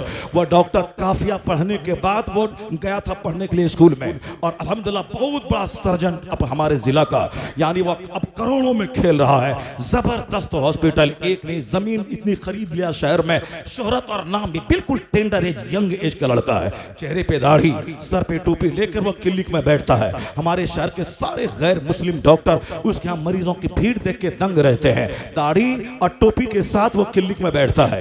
MBBS डिग्री होटल, MS यानी वो मास्टर ऑफ सर्जरी उन्होंने किया है, बहुत बड़ा सर्जन। मैं जब उनके पास गया तो मैंने फीस तो जमा करना चाहा, उन्होंने लिख दिया कि नो फीस, यानी एक आलिम की इज्जत, नो फीस। उसके बाद कहा, मुझसे मिला, बहुत देर तक बात किया, कहा हजरत लोग आते हैं हर महीने में कई मस्जिदों का चंदा लेने, मैं चंदा दे देता हूं, लेकिन कोई मुझसे आकर के मसलब की बात नहीं करता, कोई मजहब की बात नहीं करता, कोई हमारे दीन के बारे में नहीं पूछता, मैं कैसे जीता हूं ये नहीं पूछता। जो आलिम है, इल्म दीन सिखाने आया है, कम से कम 1 मिनट का टाइम लेके मुझसे मजहब की बात कर लेता, तब मैं समझता कि चलो ये मस्जिद भी बना रहा है, मदरसा भी बना रहा है और शख्सियत साजी भी कर रहा है, यानी ये मुझको मजहबी मजाज भी अता कर रहा है। नहीं, जब भी गए रसीद लेके, चंदा दीजिए, फितरा दीजिए, खाल दीजिए, ये दीजिए, अब दीन लेके कौन जाएगा? यही वजह है कि हमको देख के दरवाजा बंद कर देता है आदमी, क्योंकि ये रसीद लेके आया है। और कभी कभार रसीद लेके भी जाएं और कभी कभार बगैर रसीद लेके दीन लेके जाएं। बस नवाब प्रधान जी, मैं एक हदीस लेके आया हूं, उसको सुनना है, हुजूर ने ये कहा, बस सुना दिया, अपना चल लिया। कभी जाएं, सुना दिया। आपका बच्चा अलीगढ़ में पढ़ता है, जरा उसको बताते हैं कि वहां बहुत सारी चीजें होती हैं, वो वहां रोजाना 5 मिनट के लिए सरकार की सीरत पर फला किताब है सीरतुल मुस्तफा, उसको 5 मिनट पढ़ लें। इंजीनियर बनने के लिए 15 घंटे पढ़ें, MBBS बनने के लिए 18 घंटे पढ़ें, मुसलमान बने रहने के लिए 5 मिनट सरकार की सीरत का एक चैप्टर, 5 मिनट, कुछ नहीं। खाने के लिए जाएं, हाथ धोकर धोएं, अब बैठना, खाना तो खाना है, चाहे डॉक्टर बने कि चाहे इंजीनियर बने, खाना तो खाना है। खाने से पहले बस बैठ गए दस्तरखान पर, अब 5 मिनट सीरत की किताब पढ़ ली, फिर खाना खाया, उठ गए, टाइम भी खर्च नहीं हुआ, मुसलमानियत की भी खुराक मिल गई, और फिर अपने सब्जेक्ट की तालीम में भी कोई असर नहीं पड़ा। अगर आप बताएंगे उनका बच्चा पढ़ने लगा, अगर वह पढ़ लिख के दीन समझ लिया, वह बोलेगा एहसान इस आलिम दीन का है जिसने मुझको इस्लामिक किताब की स्टडी का मजाज अता कर दिया। क्योंकि उनके लोग, उनके मेरा बेटा रहता है, मेरा पीर आया, खाया पिया चला गया, नहीं बोला कि नमाज पढ़ना सबसे बड़ा फर्ज है, नमाज छोड़ना गुनाह आजम है। नमाज पढ़ना फर्ज आजम है तो फर्ज आजम का छोड़ना भी गुनाह आजम है। हमारा पीर नहीं बताया, वह बोला कि 12वीं के जुलूस में निकलो, वो बोला घर में झंडा निकाल लो, वो बोला 11वीं का बकरा ज़बह कर दो, वो बोला गरीब नवाज की छठी कर दो, वो जुलूस संदल और गाजर या चादर और गागर का जुलूस निकाला संदल वाला, उसमें 100 रुपए दे दो। यानी मेरा बच्चा जान गया कि संदल, चादर, गागर, 11वीं का बकरा, 12वीं का जुलूस और साहब छठी शरीफ की देग, मुहर्रम का खिचड़ा, ये मेरा बच्चा इतना ही जाना। अब जब वो अलीगढ़ पहुंचा वहां पढ़ने के लिए, जब वहां गया, उनका दोस्त बोला कि ये कुरान शरीफ है जो अल्लाह की किताब है, इसमें देखो 700 से ज्यादा जगहों पे, कई 100 जगहों पे नमाज का जिक्र आया है। ये बुखारी है, नमाज का जिक्र सैकड़ों हदीस में आया है, और जो नमाज नहीं पढ़े वो ढांचे का आदमी है। हुजूर ने कहा है कि बेनमाजी का अंजाम फिरौन के साथ होगा, हामान के साथ होगा, कारून के साथ होगा। हुजूर ने कहा जिसके दरवाजे पे एक नहर हो, 5 बार डुबकी लगाए, नहाए, उसके बदन पे मैल कुचल बाकी रहे, में से कुछ बाकी रहेगा? हुजूर, सहाबा ने कहा कि नहीं। हुजूर ने फरमाया कज़ालिका मसलु सलवातिल खम्स यमहुल्लाहु बिहिन्नल क़ताया, यही मिसाल 5 वक्त की नमाजों की है। 5 नमाजें गुनाहों को मिटा देती हैं। बेनमाजी जहन्नम जाएगा। नमाज पढ़ना फर्ज आजम है। हुजूर ने कहा कि जब बच्चा 7 साल का हो नमाज का आदेश दे, जब 10 साल का हो मार के नमाजी बना दे, जब नमाजी बन जाए उनका बिस्तर अलग कर दे। इतनी ताकीद तिरमिज़ी की हदीस में आया है कि इन्ना अव्वल मा युहासबु बिहिल अब्द यौमल क़ियामति सलात। हुजूर ने कहा है क़यामत के दिन सबसे पहला सवाल नमाज का होगा। जो सवाल का जवाब देने में असमर्थ रहा फ़क़द ख़ाबा व ख़सिरा, वह हेलाक और तबाह बर्बाद हो गया। और जो नमाज का सवाल का जवाब देने में कामयाब हो गया फ़क़द अफ़लहा व अंजहा, हुजूर कहते वह कामयाब और बामुराद हो गया। जब ये सारी हदीस मेरा बेटा पढ़ता है, कौन? जब उनके मेडिकल का दूसरा क्लास साथी, उनके रूम का पार्टनर जब उनको दिखलाता है, उनका तो उनकी खोपड़ी घूम जाती है। इतनी ताकीद नमाज। कभी हमारा पीर साहब नहीं बोला ये नमाज फर्ज आजम है, नमाज छोड़ना गुनाह आजम है। अगर तुम्हारा नमाज फर्जी 15 साल में, तुम नमाज शुरू किए 25 साल में, या 10 साल की नमाज तेरे जिम्मे कज़ा है। 50 हज क्यों ना कर ले, या 10 साल की नमाज कज़ा पढ़नी पड़ेगी। 1000 उम्र क्यों न कर ले, ये 10 साल की नमाज तेरे जिम्मे है, अदा करनी पड़ेगी। क़ज़ाए उम्री के तौर पर पढ़ना पड़ेगा। 10 साल शराब पिया, तौबा कर ली, अल्लाह माफ कर देगा। लेकिन 10 साल नमाज छोड़ दी तो तौबा करने के बाद भी वो 10 साल की नमाज कज़ा पढ़नी पड़ेगी। इसलिए सरकार ने कहा था जब बच्चे की उम्र 7 साल हो नमाज का हुक्म दे, कभी पढ़ेगा कभी छोड़ेगा, और जब 10 साल का हो तो मार के नमाजी बना दे, और जब नमाजी बन जाए उनका बिस्तर अलग कर दे। वो फर्ज आज़म को ताल्लुक को देखा, ताल्लुक से हदीस पढ़ी, नमाज पढ़ना शुरू कर दिया। जब वहां से लौटा घर, नमाज पढ़ रहा है। अब वो बच्चा बोलता है ये कुरान में नमाज का चर्चा, हदीस में नमाज का चर्चा, नमाज सबसे बड़ा फर्ज है, क़यामत में पहला सवाल इसका होगा। पर मेरा पीर कभी नहीं बोला, ये बोला चादर, गागर, संदल, छठी, 11वीं 12वीं का जुलूस और घर में झंडा, ये सिर्फ यही बोलता रहा और कभी नहीं बोला नमाज के ताल्लुक से। तो अब वह पीर के ताल्लुक से बदगुमानी पैदा हो जाएगी कि यह लोग सिर्फ नवाफिल पे जोर देता है, यह लोग सिर्फ ऑप्शनल चीज पे जोर देता है, और जो कंपलसरी है उस पर जोर नहीं देता है। वह मेरे मसलक के ताल्लुक से गलत फिक्र दिमाग में डाल लेगा। अब उसको 1000 समझाए, जिंदगी भर नमाज पढ़ेगा, क्रेडिट किसके सर जाएगा? क्लास पार्टनर, रूम पार्टनर के सर जाएगा। वो जिंदगी भर डॉक्टर बनने के बाद भी नमाज पढ़ेगा, क्रेडिट किसके सर देगा? रूम पार्टनर के सर के। उसने मुझको ये सारी अहादीस सुना के नमाजी बना दिया है। अब एक ही तरीका है, अगर बच्चे को वहाबी बनाना है, बच्चे को जमात इस्लामी की झोली में डालना है, तब तो उसको चादर गागर सब बताइए, और मिलाद फातिहा, पीर साहब आए तो खूब मिलाद करवाइए, और नमाज मत बताइए, और बच्चा आसानी से मिलिया जाने के बाद वहाबी की झोली में जाएगा, तबलीगी की झोली में जाएगा, बच्चा आपके हाथ से निकल जाएगा। मसलके आला हजरत यही है क्या? मसलके आला हजरत ये नहीं है। मसलके आला हजरत क्या है? आला हजरत ने लिखा है शजरा शरीफ में कि नमाज एक वक्त की भी कोई जानबूझकर छोड़ दे, उसका भी शुमार बेनमाजी में होता है। बेनमाजी ढांचे का आदमी है। नमाज पढ़ना फर्ज आजम, किसी भी नौकरी में नमाज पढ़ने की फुर्सत ना मिले, आला हजरत ने लिखा है वह नौकरी करना ही हराम में कतई है। हराम है वह नौकरी करना जिस नौकरी में नमाज पढ़ने की फुर्सत ना मिले।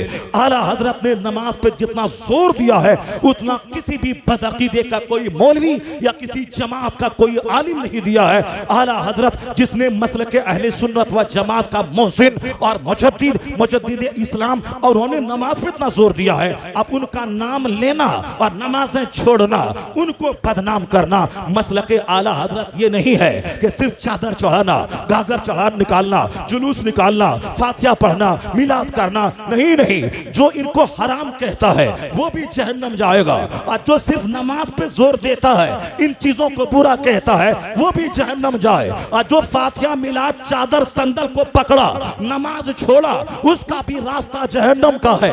अब बीच का रास्ता है मसलके एतदाल, मसलके आला हजरत के नमाज भी होगी, नियाज भी होगी, नमाज भी होगी, दुरूद भी होगा, नमाज भी होगी, जुलूस भी होगा, नमाज भी होगी, चादर का जुलूस भी होगा, नमाज भी होगी, झंडा भी होगा, नमाज भी होगा, नमाज भी होगी, छठी भी होगी, नमाज भी होगी, नियाज भी होगी। जिसने इन दोनों पे जोर दिया है उसी का नाम मसलके आला हजरत है, मसलके एतदाल है। फातिहा भी दिलाए, नमाज भी पाबंदी से पढ़े, ताकि बच्चा वहाबियत की झोली में ना जाए। जब कोई नमाजी बनाने आए बोले अल्हम्दुलिल्लाह मेरे बुजुर्गों ने नियाज भी दिया है, मेरे बुजुर्गों ने नमाज भी दिया। नारे तकबीर। यही है मसलक एतदाल, यही है मसलक आला हजरत। नमाज भी होगी, नियाज भी होगी, नमाज भी होगी, फातिहा भी होगी, नमाज भी होगी, जुलूस भी होगा, और फर्ज फर्ज की तरह होगा, नफल नफल की तरह होगा। ऐसा नहीं कि नफल को फर्ज समझ लिया कि गरीब नवाज के रोजे पे हर महीने की 6 तारीख को मैं जाता हूँ और बगल में मस्जिद है नहीं जाता हूँ। वो अजमेर जाते जाते मर क्यों ना जाए, मस्जिद सवाल करेगी। जमात से नमाज पढ़ना वाजिब है, और तर्के जमात फासिक बना देता है। यानी जमात छोड़ने की आदत फासिक मरदूदु शहादा बना देती है, कोई गवाही कबूल न होगी। जमात से मस्जिद का इल्तिजाम वाजिब है, मस्जिद जाना, जमात से पढ़ना, अपनी नमाज़ें पंज जगाना तो फर्ज आजम है। अजमेर जाता है, मस्जिद नहीं जाता है, अजमेर जाता है, नमाज नहीं पढ़ता है, और अजमेर जाने के रास्ते में नमाज़ें कज़ा होती है, कुछ नहीं मिलेगा। कोई फर्ज, कोई नफल कबूल नहीं होता। होता जब तक कि फर्ज ना अदा करे। इसलिए हमारे बुजुर्गों ने कहा है कि कल की रात जो आने वाली है, शाबान की 15वीं रात, उन रातों में रात भर जगिए। जगने के बाद जो कज़ा नमाजें जिंदगी की हैं, उन कज़ा नमाजों को पढ़िए, क्योंकि जब तक जिम्मे में कज़ा नमाज है कोई नफल फायदा नहीं देगा, नफल मुअल्लक रहेगा। और जब तक कि फर्ज ना अदा हो जाए, अगर आपने कज़ा नमाजें अदा की, जिंदगी की पहली ज़ोहर, जिंदगी की पहली फजर, जिंदगी की पहली असर, आपने 10 असर, 10 ज़ोहर, 10 मगरिब, 10 इशा, आपने 100 रकात पढ़ लिया, तो कम से कम 10 दिन की नमाज तो अदा हो गई। और फिर 15वीं शब जागने की फजीलत भी मिल गई, दुआ रात भर जाग भी गए, सवाब भी मिल गया, और जो कज़ा नमाज थी वो अदा भी हो गई। ये है अक्लमंदी का तरीका। वरना फजर ज़ोहर असर छोड़ें और 1000 रकात नमाज नफल पढ़ लें, वो नफल लटका हुआ रहेगा जब तक कि फर्ज से सुबुकदोश न हो जाए। 1 लाख आदमी को रमजान में इफ्तार करा दें, ये नफल है। अपना रोजा रखना फर्ज है, जब तक अपना रोजा नहीं रखेंगे 1 लाख आदमी को इफ्तार कराने वाले नफल नेकी लटकी हुई रहेगी। ज़कात का 5 रुपया जो आप पर फर्ज है, अगर वो नहीं दे रहे हैं और 1 करोड़ रुपए की मस्जिद आप तामीर कर रहे हैं, वह नफल है। और नफल नेकी लटकी हुई रहती है जब तक कि फर्ज ना अदा कर दे। ज़कात का 5 रुपया यह फर्ज है, और 5 करोड़ रुपए की मस्जिद वह नफल है। आला हजरत ने उसकी तरकीब बताई है। अगर तुम्हारी आंख खुल जाए, हमारी तो 50 साल से ज़कात नहीं हुई है, अगर मैं हिसाब निकाल के ज़कात अदा करूं मेरा सारा मकान चला जाएगा। वो आला हजरत थे मुजद्दिद आज़म, वो क्या कहते हैं? वो कहते हैं कि अगर चाहे पूरी प्रॉपर्टी क्यों न चली जाए, मगर अदा तो करना होगा। उसका शानदार तरीका यही है। हिसाब किया, करोड़ों में ज़कात के पैसे निकल गए, तो अब अपने करीबी किसी रिश्तेदार से बात कर ले। बात करने के बाद उनको कह दे, ये मकान मैंने ज़कात के तौर पर मैंने तुझको दे दिया। अब 50 करोड़ की बिल्डिंग अब वो दे दिया, अब 50 साल की ज़कात अदा हो गई। अब वो शख्स कहे मैं ये अपनी तरफ से ये मकान तुझको हिबा कर दिया, मकान भी बच गया, अब 50 साल की ज़कात भी अदा हो गई। आला हजरत लिखते हैं तुम डिसीजन ले ले कि 50 साल की नमाज मेरी कज़ा है, मैं उसको अदा करूंगा, चाहे 50 साल में जिंदा रहूं या ना रहूं, मैं अदा करूंगा। चाहे एक दिन में 10 नमाज क्यों नहीं अदा करनी पड़े, वह अदा करना शुरू कर दिया। 4 दिन के बाद वह मर गया। तुम्हें डिसीजन ले चुका है कि मैं सारी कज़ा नमाज अदा करूंगा, और 4 दिन के बाद ही वह मर गया। चूंकि हुस्ने नीयत की बिना पर उम्मीद है अल्लाह की रहमत से कि अल्लाह ताला 50 साल की नमाजों को माफ फरमा देगा। ये है आला हजरत। आला हजरत की तहकीक को सलाम कीजिए। जो आला हजरत से करीब होगा वो नमाज से करीब होगा, जमात से करीब होगा। और जो सिर्फ अपने जाहिल पीरों से करीब होगा वो तो चादर ढोएगा, आप मजार पे दौड़ेगा, मस्जिद नहीं जाएगा। इन्हीं जाहिलों की बेखुनी की है आला हजरत, उनकी बुनियाद उखेड़ दी है। एक तरफ नजदी वहाबी का किला कमा करना है, एक तरफ इन बदअकीदा इन फातिहा नियाज करने वालों की भी धज्जियां उड़ा देनी है। उसी का नाम है आला हजरत, जिन्होंने इस्लाम पे होने वाले हमलों का चौमुखी महाज पर प्रोटेक्शन किया है, डिफेंस किया है। आज अगर आलिमों का वकार जिंदा है, इन लोगों ने तो कह दिया कि मौलवी 2 टके का मौलवी क्या जाने गया, ये 2 टका कमाने वाला मौलवी। हमारा पीर खिताब नहीं करता है, हमारा पीर ओढ़नी ओढ़ के बैठता है। पीर वो है जो घर घर जाए, पीर वो है जो चुप रहे, पीर वो है जो खामोश रहे। ये मौलवी खिताब करता 2 टके का मौलवी। इन लोगों ने 200 साल से मदरसे के खिलाफ, मौलवी के खिलाफ, नमाज़े बाजमात के खिलाफ, सीरत के जलसों के खिलाफ चूटी काटते हुए घर घर जा करके उन्होंने ऊपर में घूंघट डालकर लोगों को कहा तरीकत अलग चीज है, शरीयत अलग चीज है, हकीकत अलग चीज है, मार्फत अलग चीज है। ये शरीयत के मौलवी क्या जानने गए, यानी जाहिलों को उल्लू बना बना के मस्जिद से नफरत, नमाज से नफरत, शरीयत के कानून से नफरत दिलाया। आज अल्हम्दुलिल्लाह ईदैन में खिताब आलिम करते हैं, सीरत के जलसों में खिताब आलिम करते हैं। मस्जिदें उलमा के पास, मदरसों की चटाई उलमा के पास, सीरत के जलसे उलमा के पास। मदरसा जिंदा है, जलसा जिंदा है, जुमा का खिताब जिंदा है, ईदैन का खुतबा जिंदा है। इस सदी में एहसान इमाम अहमद रजा का फाजिले बरेलवी का है, जिन्होंने इल्म और उलमा की इज्जत के हवाले से बात की। इनकी 1000 जाहिलाना कोशिशों के बावजूद मदरसा जिंदा है, खिताब जिंदा है, सीरत के जलसे जिंदा है, आज नमाज बाजमात जिंदा है, शरीयत पर चलना जिंदा है। एहसान इस सदी में इमाम अहमद रजा खां फाजिली बरेलवी का है, जिन्होंने शरीयत को बचाया है, जिन्होंने उलमा के वक़ार को बताया है। आप कहीं थक तो नहीं गए हैं? आप तकरीर कहाँ शुरू 5 बात सुन के जाना है आपको। अगर नहीं थके हैं तो हाथ उठा के बोलिए कि आप बोलते जाओ, मैं सुन रहा हूँ। थक तकिए में जब आप तकरीर सुनिए, बहुत आपने चुटकुला सुना है, बहुत आपने रेवा हिकायतें सुनी है, बहुत आपने लगा बुझा के नमक मिर्च लगा के कहानी और किस्से आपने सुना है। आज हदीस सुनिए, आज कुरान करीम की आयतें सुनिए, आज इस्लामी कानून सुनिए। अपने बच्चों अपने घर में फराइज पे जोर दीजिए, नवाफिल पे और साहब जो मुबाह चीजें हैं उस पे जोर देंगे तो आपका बच्चा हाथ से निकल जाएगा। मैं बांबांगे दोहल में कहता हूं, अगर बच्चों को आपने गुट्टी में सुन्नियत पिलाते हुए नमाज रोजे हज ज़कात की फजीलत नहीं बताई तो अलीगढ़ और मिल्लिया जाने के बाद आपका बेटा नजदी वहाबी हो जाएगा, तबलीगी जमात की झोली में चला जाएगा। क्योंकि जब वहां हदीस कुरान पढ़ेगा सुनेगा तो वो आपके हाथ में नहीं रहेगा। इसलिए उनके हाथ से जाने से पहले अपने घर में हदीस पढ़ा दीजिए, अपने घर में कुरान पढ़ा दीजिए, अपने घर में उनको नमाज पढ़ा दीजिए। और जब वहां रहे तो यहां से उसकी कमान संभाले रखिए कि क्या करता है वहां। जुमा की नमाज कहां पढ़ी, किस मस्जिद में पढ़ी, ईदैन की नमाज तुमने कहां अदा की, किस मस्जिद में अदा की, अलीगढ़ में फला मस्जिद अपनी है वहां जाके पढ़ना। जुमा तुमने कहां नमाज पढ़ी, पढ़ी कि नहीं पढ़ी। हमारे इलाके का एक लड़का पढ़ने गया वहां, और जब भी वो बात करती थी उसकी अम्मी या उसका अब्बा, वो उसका रूम पार्टनर बोलता था वो नमाज पढ़ रहा है। वो अब बेटे से बात करना है, फोन रखा हुआ, उनका दोस्त फोन उठाता था, कहता था वो इशराक पढ़ रहा है। उनकी माँ उनका बाप सोचता था कि ये तो डॉक्टर बनने गया है, अब साहब ये जब भी फोन करते हैं नमाज पढ़ रहा है, जब भी फोन करते थे तिलावत कर रहा है। पढ़ता कब है, किताब का पढ़ता है। फिक्रमंद थे उनके बाप, फिक्रमंद थी उनकी माँ, इतना खर्च करके मैं उसको पढ़ने के लिए भेजा है। वहां जब भी फोन करो नमाज पढ़ रहा है। लेकिन जब रिजल्ट निकला वो अपने क्लास में सबसे टॉप क्लास का रिजल्ट निकाला वो, चूंकि नमाज भी पढ़ता था और 10 घंटे मेहनत से अपनी किताब भी पढ़ता था। ये तो हमारे बच्चों की जहालत है कि दाढ़ी रखेंगे तो नौकरी नहीं मिलेगी, टोपी पहनेंगे नौकरी नहीं मिलेगी। क्योंकि हमारा 99% बच्चा दाढ़ी मुंडाया। एक बच्चा दाढ़ी लेके कॉलेज जा रहा है तो लोग कहते दहशतगर्द आ गया, आतंकवादी आ गया। 99 दाढ़ी मुंडा और एक दाढ़ी लेके गया तो आतंकवादी आ गया, टेररिस्ट आ गया। तो हमने 90% बच्चों से सुन्नतों को हटाकर ये 5-10% मौलवी दाढ़ी रखने लगे, इसको वह लोग आतंकवादी कहने लगे। हमारी 99% बेटियां जींस और टी शर्ट पहन के कॉलेज जाती है और 1% बेटी सर पे दुपट्टा हिजाब निकाब लगा के कॉलेज जाने लगी। तब वहां की इंतजामिया कहने लगी ये 99% तुम्हारी बेटियां बेपर्दा आती हैं, जींस टी शर्ट पहन के आती हैं, ये 1% बेटी तुम्हारी ये भूत बन के क्यों आ रही है, हमारे स्कूल का तमाशा बनने क्यों आ गई है। अगर हिजाब कंपलसरी है, तुम्हारी 100% बेटियां हिजाब पहन के आती, तब ना हम समझते। यहां तो 99% बेनकाब बेहिजाब है और 1% हिजाब पहन के स्कूल का माहौल खराब कर रही है। हमारे कॉलेज में तेरा 99% बेटा दाढ़ी मुंडा के आ रहा है, 1% बेटा दाढ़ी रख के आतंकवादी की सूरत लेके आ रहा है। उन्होंने अगर कंपलसरी होती दाढ़ी तो तेरा 100% बच्चा रखता।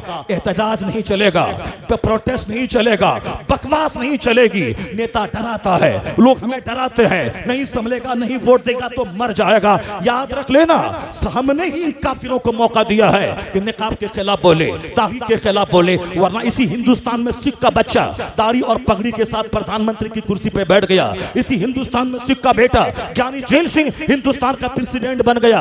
इसी सिख का बच्चा बूटा सिंह हिंदुस्तान का गृह मंत्री बन गया। जब वह दाढ़ी पगड़ी के साथ गृह मंत्री बन सकता है, प्रधानमंत्री बन सकता है, प्रेसिडेंट बन सकता है, IAS ऑफिसर बन सकता है, तो मेरा बेटा भी दाढ़ी रखकर क्यों नहीं बन सकता। वह दाढ़ी रख के कंपलसरी सारा बेटा स्कूल में परमिशन मिलेगा, नौकरी मिलेगी, हम बता देंगे कि कंपलसरी है। तो जब अमेरिका की राजधानी अमेरिका में, कनाडा में सिखों की दाढ़ी को परमिशन है, उनकी पगड़ी को परमिशन है, हिंदुस्तान के सारे स्कूल में परमिशन है, मैं बता दूं गुस्से में आकर कि सारा बच्चा दाढ़ी रखेगा, इधर से सुन्नत पर अमल जाएगा, हमारी मेहनत जाएगी, तो यहां भी इज्जत मिलेगी। और हमारी मेहनतें और रसूलुल्लाह की सुन्नत पर अमल की बरकतें जब दोनों मिलेंगी तो दूसरों का बच्चा बाद में IAS बनेगा, मुसलमानों का बच्चा पहले बनेगा। सुन्नत की बरकतें भी होंगी, इनकी मेहनत भी रंग लाएगी। हमारी माँ बहन बेटियां खामोश तौर पर, जब कोर्ट का फैसला आ गया है आने दे, सुप्रीम कोर्ट का फैसला आ गया है आने दे, हमारी शरीयत का फैसला है कोई हमारी जवान बेटी बगैर मोटी चादर के ना रहे, बगैर निकाब और हिजाब के ना रहे, मोटी चादर डाल दे। 100% बेटियां अगर निकाब पहनने लगे तो हिंदुस्तान का सारा स्कूल उसे इज्जत की निगाह से देखेगा। यहां तो 99% बेटियां शादी में नाचे, मंगनी में नाचे, जुलूस में नाचे, उर्स में नाचें और सब बेपर्दा जाएं, शादी में उनका बेपर्दा सज धज कर आना काफिरों की बेटियों को शर्मा देता है। तो यहाँ बेपर्दगी, जुलूस में बेपर्दगी, उर्स में बेपर्दगी, घर में मंगनी अकीका खतना के फंक्शन के मौके पे बेपर्दगी, सिर्फ स्कूल में निकाब क्यों, वहाँ हिजाब क्यों? वह तो बोलेगा ही, अगर हिजाब कंपलसरी होता तो हर जगह तुम पहनती। तो बस खामोशी से निकाब को लाजिम करार दे दें, दाढ़ी टोपी को लाजिम करार दे दें। अल्लाह ने चाहा यहाँ इज्जत मिलेगी, हर स्कूल में परमिशन मिलेगा। अल्लाह ने चाहा तो सुन्नतों की बरकत से मेरी बेटियां भी मेरे निकाह में, मेरी बहनें भी आएंगी। जब पंजाब की खूबसूरत बेटी वह दाढ़ी वाले का सिलेक्शन करती है, जब हमारे सारे नौजवान दाढ़ी रखने लगे तो हमारी बहनें भी नहीं दाढ़ी वाले का सिलेक्शन करने लगेंगी। यहाँ तो कुछ रखता है, 99% नहीं रखता है। जब सिलेक्शन की बारी आती है तो दाढ़ी मुंडे का सिलेक्शन होता है। सुन्नतों पे अमल हमें इज्जत दिलाएगा, नबी मोहतरम से दूरियां हमें जलील करेंगी। ये सारे मौके आंखें खोलने के हैं, न कि बकवास करने के हैं, खामोश अहद करने का है। जो हुआ सो हुआ, अब मैं सुन्नत पे अमल करूंगा, अपने घर में इस्लाम नाफिज करूंगा, कुरान हदीस पे अमल करूंगा। इधर से अमल शुरू हो जाए, उधर से खुदा की रहमतें इस्तिकबाल करेंगी। यहाँ इज्जत मिलेगी, मरने के बाद मुस्तफा की जन्नत मिलेगी। दोनों जहां की इज्जतों का रिश्ता सरकार दो जहां की सुन्नतों से वाबस्ता है। आप खामोश तौर पर मजहब इस्लाम का तमाशा देखें, किस कदर दुनिया के हर घरों में इस्लाम पहुंचने की तैयारी कर रहा है, किस कदर पढ़ा लिखा दानिश्वर इस्लाम से करीब आ रहा है। मेगाटे तेजासन थाईलैंड यूनिवर्सिटी का प्रोफेसर, उसने सोचा कि नई तहकीक मैं करूं जो काम मुझसे पहले अब तक किसी ने नहीं किया है। उन्होंने देखा किस जमीन पे किसने क्या किया है, लीवर पे फला ने गौर किया है, उन्होंने ब्रेन सिस्टम पे फला ने रिसर्च किया है, उन्होंने ब्लड सर्कुलेशन पे फला ने किया है, उन्होंने डाइजेस्टिव सिस्टम पे फला ने किया है। यानी बड़े बड़े साइंसदानों ने इस जमीन पे काम किया है। एक जमीन है जिस पर किसी ने आज तक काम नहीं किया है। वह प्लेटफॉर्म क्या है कि आदमी के बदन में जो फीलिंग ऑफ पेन होता है, जो दर्द का एहसास होता है, वह दर्द का एहसास चमड़े में होता है या हड्डी में होता है या गोश्त में होता है, कहां होता है? आज तक इस पे कोई स्टडी नहीं मिल रही है, आज तक इस पे किसी वैज्ञानिक ने काम नहीं किया है। उन्होंने रिसर्च शुरू कर दी। हर आदमी को चाहे कि नया नया काम करे, यूनिक क्षेत्र को अपनाए। जिस पर कोई काम नहीं किया है उस पे मेरा बच्चा काम करे, जिस टॉपिक पे किसी ने नहीं लिखा है उस पे लिखे, जिस चीज की दुकान कोई नहीं खोला है, जिसकी जरूरत है वो दुकान खोले। यानी दिमाग में इख्तिराई दिमाग रहे, इजादाती दिमाग रहे, नई नई चीज देने का दिमाग, नई नई चीज बातें दिमाग में लाए, तहकीक करे, इन्वेस्टिगेट करे, डिस्कवर करे, न कि सिर्फ नकल करता रहे। नकल नहीं, इन्वेस्टिगेट करे, डिस्कवर करे, दरियाफ्त करे। साइंसदान यही करते हैं। यही वजह है कि दो आदमी की तहकीक नहीं मेल खाती है, क्योंकि सब ने अपनी अलग अलग जमीन बना ली है। जिस तरह दिमाग में करोड़ों रगे हैं, उसी तरह कंप्यूटर में करोड़ों फंक्शन है। कोई आदमी सारी जिंदगी में सारा फंक्शन सीख ले, ऐसा नहीं होता। एक बड़ी वसी दुनिया है जो उस मुट्ठी में जमा है। जैसे छोटा सा मोबाइल कितनी खूबसूरत चीज है, वह नमाज पढ़ना है, किबला किधर है, फौरन देखा। अब नमाज का टाइम कितना है, लोग कहते हैं कि दिन निकल गया होगा, मगर वो देखे कि आफ्ताब निकलने में 5 मिनट बाकी है, वह फौरी नमाज अदा कर ले। कितनी अच्छी चीज है मोबाइल। उस वक्त वो किसी हदीस को ढूंढना है, किस किताब में है, फौरन गूगल पे बोले, सामने हदीस आ जाएगी। कितनी प्यारी चीज है। लोग इस पर नमाज पढ़ रहे हैं, किबले के डायरेक्शन का पता लगा रहे हैं। और कोई है जो उसमें गंदी तस्वीर देख रहा है, जो उसमें गंदे गाने सुन रहा है, जो उसमें सिर्फ कोई झूठी कहानी अपलोड किया उसको देख रहा है। तो गंदों की गंदगी बढ़ रही है और अच्छों का इल्म बढ़ रहा है, तो ढूंढने वालों का दिमाग बढ़ रहा है। कितनी प्यारी चीज है, मगर लोगों ने इसका यूज गलत बना दिया है। मोबाइल का इस्तेमाल, सही इस्तेमाल, यह समझ लें कि इस दौर में बहुत बड़ा गिफ्ट है, बहुत बड़ा तोहफा, बहुत बड़ा वरदान है। ये इससे बड़ा तोहफा क्या होगा। मैं आज यहाँ आपके सामने आ गया, इसी मोबाइल का कमाल है। मैं कल कहाँ जाऊंगा, इसी मोबाइल का कमाल है। एक आदमी 5 दुकान को अपने घर में बैठे ही कमांड कंट्रोल कर रहा है, इसी मोबाइल का कमाल है। साहब यहाँ से हमको लंदन भेजना है, कोई सिंपल, इसी मोबाइल का कमाल है। वहां से पेमेंट आ गया, मैंने माल यहां से भेज दिया, इसी मोबाइल का कमाल है। तो इस मोबाइल को जब जब चलाएं, अल्हम्दुलिल्लाह बोले, बिस्मिल्लाह कहें, दरूद शरीफ पढ़ें, न कि मोबाइल चला चला के रात की नींद खराब करें। फजर की नमाज से मोबाइल चलाएं और रहमत के फरिश्तों का आने का टाइम हुआ तो मुर्दार की तरह सो जाए और उसी मोबाइल को चला चला के गंदी तस्वीरें देख देख के अपनी जवानी में आग लगा दे, समाज के तकद्दुस को पामाल कर दे। हर मर्द, हर नौजवान, बच्चे, बेटियां लड़कियां, वो सब इसी मोबाइल का इस्तेमाल करके नेट पे दूसरों से मोहब्बत करके अपनी इज्जत में आग लगाते हैं। बड़ी अच्छी चीज है। साइंसदानों ने दिमाग जला जला के हमें कंप्यूटर दिया, व्हाट्सएप दिया, यूट्यूब दिया और ये हाथ में सारी दुनिया को मुट्ठी में कर दिया। उसकी मेहनतों को दाद देना होगा।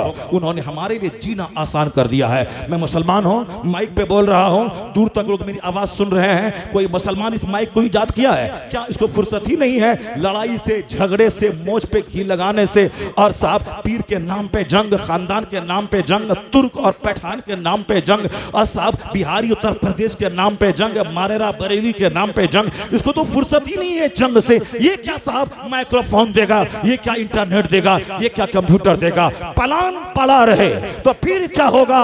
मेरा हर बच्चा वैज्ञानिक रहेगा, साइंटिस्ट रहेगा। अगर गौर करके देखें, आज से 1000 साल पहले विज्ञान नाम की कोई चीज नहीं थी।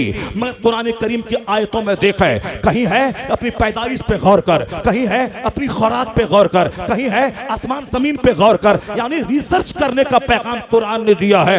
हमने उस पर हमने पढ़ा, हमने पढ़ाया, लोगों ने रिसर्च किया तो साइंसी तहकीक का सारा सेहरा अपने सर ले लिया। हमारे बच्चों पे लाजिम है कि कयामत तक जहां भी साइंस की इमारत खड़ी होगी, बुनियाद हमने दिया है, तहकीक का रास्ता हमने दिया है। अब जहां तक इमारत चली जाएगी उसका सारा सेहरा इस्लाम के सर जाएगा, कुरान करीम के सर अक़दस पे जाएगा। कुरान ने ही